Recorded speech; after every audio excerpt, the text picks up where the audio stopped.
बताऊंगी कि आजकल ज़्यादातर तो ऑपरेशन हो रहे हैं। बहुत मतलब कह नहीं सकते कि रीज़न नहीं बता सकते कि किस कारण हो रहे हैं। वो तो बहुत से रीज़न है। कई बार लड़कियों का पेल्विस अच्छा नहीं होता, कई बार वो ज़्यादा पेन लेने में सक्षम नहीं होती, कई बार वो हार्ड वर्किंग नहीं होती। जैसे कि हम कहते हैं डिलीवरी से पहले कुछ कुछ एक्सरसाइज करें।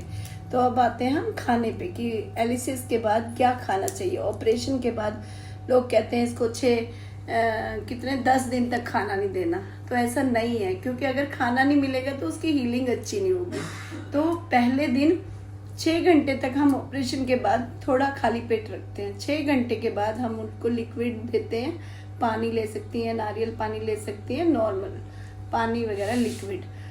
6 घंटे के बाद हम थोड़ा चाय, बिस्किट या बॉयल एग विदाउट यॉक देते हैं पेशेंट को, जो खाना उसको ज़रूरी है, या पतली खिचड़ी या दाल का पानी, ऐसी चीज़ें, या पपीता, चीकू, फ्रूट्स में ऐसा कुछ ले सकते हैं, हल्का खाना।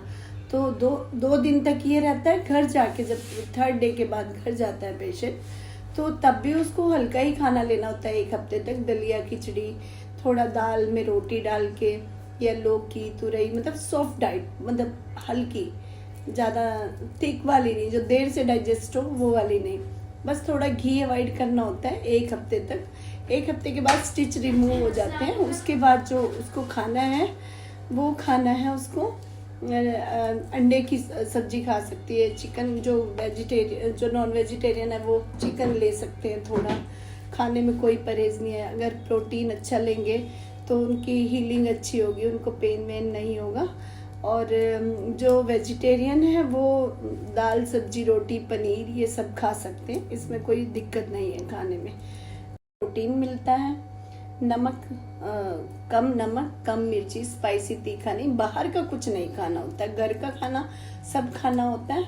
और 10 दिन के बाद कुछ ड्राई फ्रूट्स वगैरह भी खा सकते हैं पेशेंट जब स्टिच रिमूव हो जाते हैं। तो ये ध्यान रखना कि ऐसा नहीं है कि रोटी नहीं देना।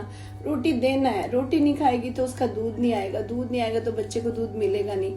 जितनी अच्छी हम डाइट देंगे बच्चा उतनी जल्दी स्ट्रॉन्ग हो जाएगी, अपने बच्चे को पालने के लायक हो जाएगी। तो प्लीज़ गाइस ये देखिए कि उनको अच्छा प्रॉपर खाना मिले, प्रोटीन वाला खाना मिले, जिससे कि दूध ज़्यादा बने और उसके अंदर खुद के अंदर ताकत आए। और उसको थोड़ा मालिश वालिश भी करा सकते हैं, नॉर्मल डिलीवरी वालों को भी और सीजेरियन वालों को भी। 10 दिन के बाद आप लेग की, बाजू की, बैक की थोड़ी थोड़ी एक्सरसाइज कर सकते हैं। ऐसा नहीं है कि कुछ भी नहीं करना, भाई ऑपरेशन हो गया अब तो इसको बेचारी को बेड रिडन कर दो, ऐसा नहीं होना चाहिए।